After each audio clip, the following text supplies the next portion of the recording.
ایک دن میں جنگل میں شکار کرنے گیا تو کچھ جانور کم نظر آئے. صبح سے لے کر میں گھومنے لگا, عصر کا وقت ہو گیا, کوئی شکار نہ ملا. اب میرے دل کے اندر یہ ڈر تھا کہ اگر مغرب مجھے یہی ہو گئی تو مجھے کوئی درندہ کوئی جانور پریشان کرے گا. اسی پریشانی کے عالم میں میں دائیں بائیں دیکھ رہا تھا کہ ہرنی کا ایک بچہ مجھے نظر آیا.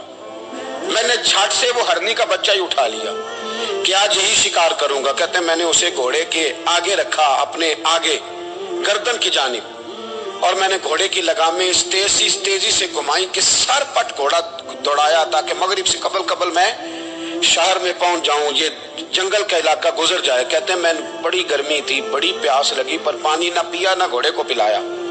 سر پٹ دوڑایا اس ڈر سے کہ کہیں ایسا نہ ہو کہ میں جنگل میں مجھے شام ہو جائے. کہتے ہیں جب میں شہر سے باہر پہنچ گیا تو مغرب کا وقت بھی شروع ہو گیا. کہتے ہیں ابھی میں پہنچا ہی تھا, میں نے وہاں گھوڑے کو روکا, خود بھی پانی پیا, جانور کو بھی پلایا. کہتے ہیں ذرا میں نے آنکھ اٹھا کے دیکھا تو جس ہرنی کا میں بچہ لایا تھا وہ بھی دوڑتی ہوئی میرے پیچھے آ گئی. کہتے ہیں وہ پیچھے میرے کھڑی ہے, پتہ نہیں کہاں سے بیچاری دوڑی. میرا تو گھوڑا تھا اور میں نے تو سانس بھی نہیں لیا. 1.5 گھنٹہ 2 گھنٹے میں بھگاتا لایا اس جلدی میں کہ باہر آنا ہے. کہتے ہیں پلٹ کے دیکھا تو اس کی سانس پھولی ہوئی ہرنی کی اور للچائی نظروں سے مجھے دیکھ رہی ہے. دل کے ایک کونے سے آواز آئی کہ آج تو 2 شکار ہو گئے.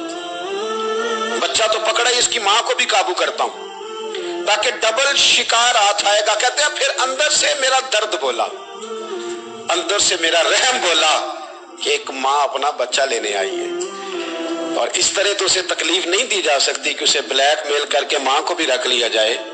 کہتے ہیں جب میں نے اس ہرنی کی طرف دیکھا تو اس کی نظروں میں سوال تھا, اس کی نظروں کے اندر سوال تھا, کچھ مانگ رہی تھی. کہتے ہیں میں نے اس بچے کی پشت پر ہاتھ پھیرا, پھر میں نے بچہ چھوڑ دیا. کہتے اس نے پہلے بچے کو بازوؤں میں لیا, پھر اپنی زبان سے اپنا بچہ چاٹنے لگی. کہتے ہیں پھر وہ جب جنگل کی طرف جانے لگی تو ایک دفعہ اس نے میری طرف دیکھا, دوسری دفعہ اس نے آسمان کی طرف دیکھا. زندگی میں مجھے اتنا سکون کبھی نہیں آیا تھا جتنا آج آیا. کہتے میں گھر گیا, عشاء کی نماز پڑھی, باوضو میں بستر پہ لیٹ گیا. لوگوں میرے نصیب دیکھو, مجھے مدینے والے محبوب کا دیدار نصیب ہوا.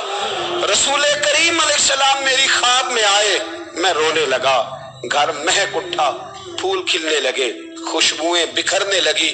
کہتے ہیں محبوب کریم تشریف لائے اور کیا خوبصورت جملہ ہے.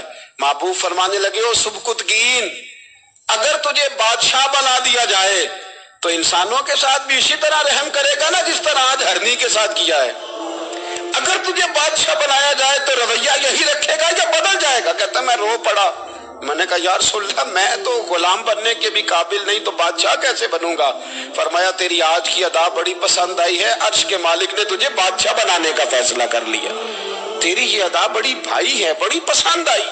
فرماتے ایک ہرنی کے بچے پہ رحم کھایا تھا, رب کریم نے مجھے بادشاہی عطا فرما دی. ہم نہ سیاست سے